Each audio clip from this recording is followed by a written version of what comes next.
So the third objection says, the remedy for an ailment should be applied to the part which ails. But contemplation of truth is in the intellect. Therefore, it does not assuage bodily pain, because that is in the senses. Aquinas answers, in the powers of the soul, there is an overflow from the higher to the lower powers, and accordingly, the pleasure of contemplation, which is in the higher part, overflows so as to mitigate even that pain which is in the senses. Isn't that beautiful? It's really beautiful. Because it feels like the opposite could be said as well. Like the level of pain of having your mother die is so much greater than the Reese's peanut butter cup that it sort of overflows and swamps the pleasure of the peanut butter cup. But I could see the opposite happening as well, whereas if I'm contemplating heavenly glory and I truly believe that it exists and that I will experience it soon, then that overflows onto lesser pains. Yeah, I think the fundamental principle for Viktor Frankl's logotherapy is that man can endure with a sufficient why, man can endure any how. And so having an adequate meaning can help us to endure suffering. So Viktor Frankl in the concentration camps said, people died before they died. They died when they lost a reason to live, not when they were overcome by pain or suffering, so much as when they lost a reason to endure that pain. So it's a little bit related, that higher meaning, that higher value of contemplating what my life is for and where I'm going.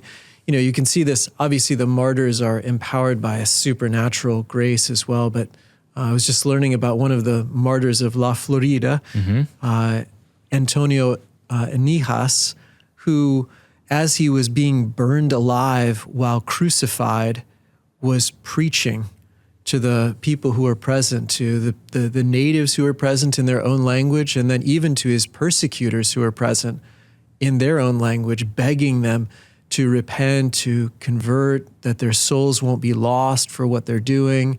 And so that higher purpose seems to have elevated him above the obviously horrible physical pain, not to mention all of the emotional pain of the kinds of rejection, exclusion, the ending of his life, all of the questions that naturally emerge. But yeah. All right. Anything else to say on that? Contemplate truth. Well, and I think you might want to speak to this, to cut you off right after I ask you a question. Sorry. You've talked about how important narrative is and relationship. Yeah. And you're welcome to talk about that some more. But it seems to me that when we contemplate the truth, we're seeking a narrative. Yeah, that's right. And that's what then makes sense of our suffering. So when we kind of think about God's existence, or we read the Catechism or St. Thomas Aquinas, or the problem of evil, it sort of situates us in rationality, and it makes us feel less chaotic. Yeah. No, there's something really beautiful there. So truth is the fullness of reality. And this bad thing happened to me is a narrowing of reality. I just got sick randomly. That's a narrowing of reality. It's not the fullness of reality. There is a whole succession of causes and effects. There's a succession of even intentionality. And then there's a framework of divine intentionality. And as we open to a fuller reality, we never fully get there because, again, some of it is veiled. We don't see as God sees, not in this life, not fully. But we get glimpses of it. And as we allow reality to expand, those sorts of things are a part of it.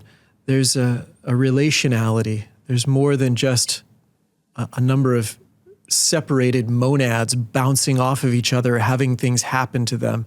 There's the intentionality of relationships. There's the spiritual bond of relationships. And so my sickness is not just an unfortunate incident. Somebody takes care of me.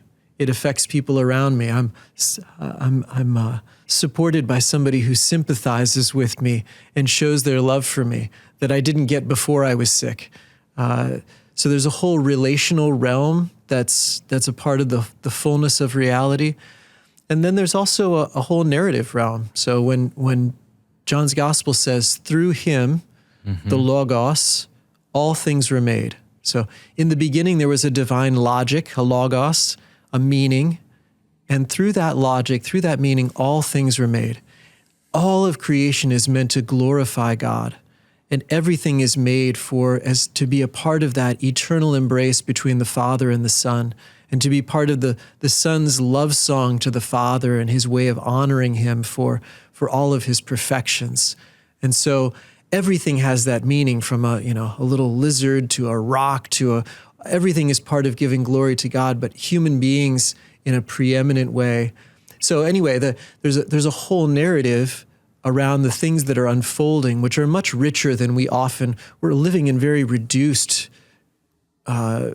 experiences of reality, perceptions of reality all the time. And the more that we can expand that to a fuller perspective, the richer it is that we're living in. So, to be able to get a glimpse of, well, even like a Viktor Frankl, to say, in some way, and this is what God is always doing, and we have to be a little careful how we express it, but in some way, Viktor Frankl's life was improved by being I think he was in Auschwitz, in a concentration camp. In some way, his life was even richer having gone through that concentration camp than it would have been if he had never gone through the concentration camp. So we have to be careful not to say God sends people into concentration camps in order to enrich their lives. Yeah.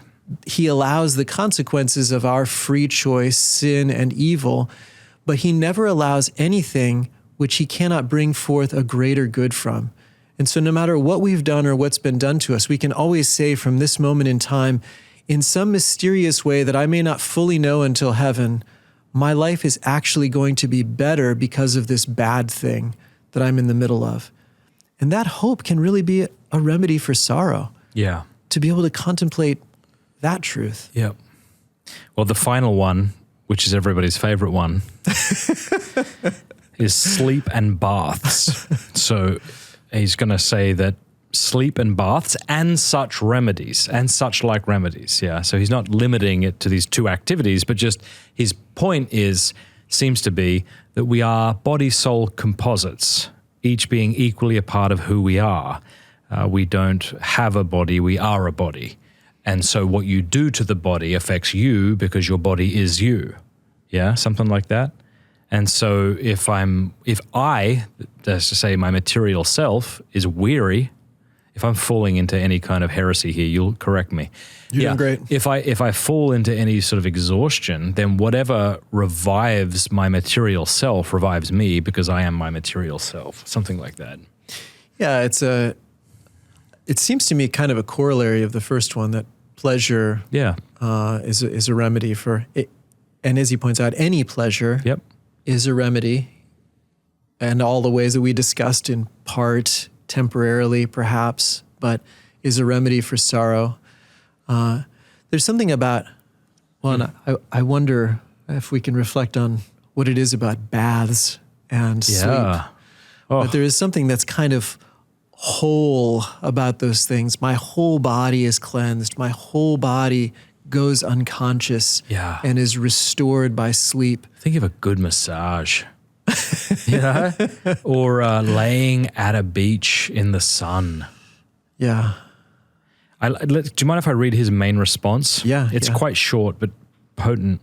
He says, sorrow by reason of its specific nature is repugnant to the vital movement of the body. And consequently, whatever restores the bodily nature to its due state of vital movement is opposed to sorrow and assuages it. Moreover, such remedies, from the very fact that they bring nature back to its normal state, are causes of pleasure. Though this is precisely in what pleasure consists, as stated above.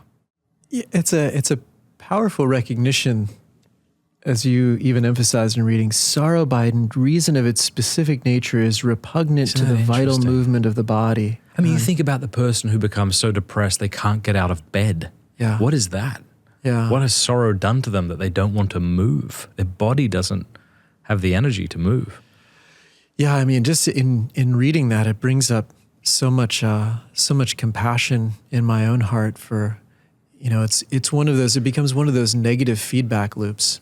It's like sorrow weighs me down, and then being weighed down, my whole body is affected by that. I feel the weight of sorrow. There's an oppressive quality to it.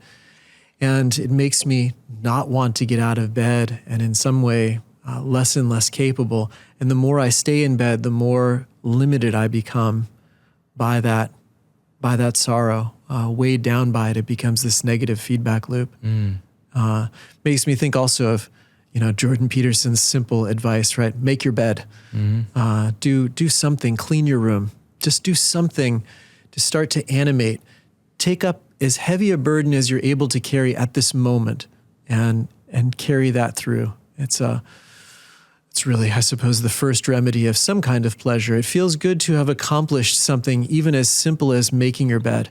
It's within reach. It's possible to accomplish. Cleaning your room, it's within reach. You might, for all kinds of reasons, be afraid to go out of your room, but then just clean what's there, organize what's there, make something beautiful. It can be a starting point to give us a little bit of momentum, start us moving forward. So I think likewise, if you can at least get out of bed and take a shower, just clean, and there's something refreshing about that.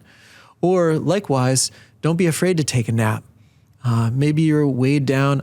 I can, just share a little bit personally. I mean, I certainly have had many experiences where for different reasons, I'm going through something, I'm dealing with some conflict, I'm overwhelmed by something I don't know how to solve, interpersonal situation, a pastoral situation, and it just weighs me down, and I just want to turn off, and I'll curl up and take a nap and just allow myself to kind of press in. I remember the first time I became aware of this, it was when it just maybe my second year of priestly ministry, and I was having a lot of conflicts in the ministry. I was also getting a doctorate in computer science, and I was, I just had a number of things, and there was a part of me that wanted to stay up. I didn't want to collapse. I wanted to fight against it.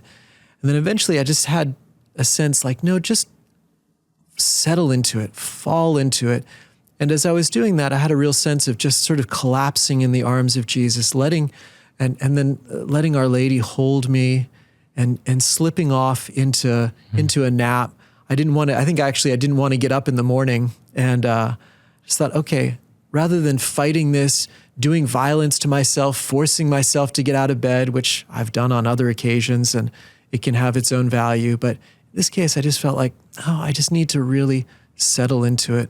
Let myself be held, just have some sadness, feel it. It's a little bit like the tears, express it.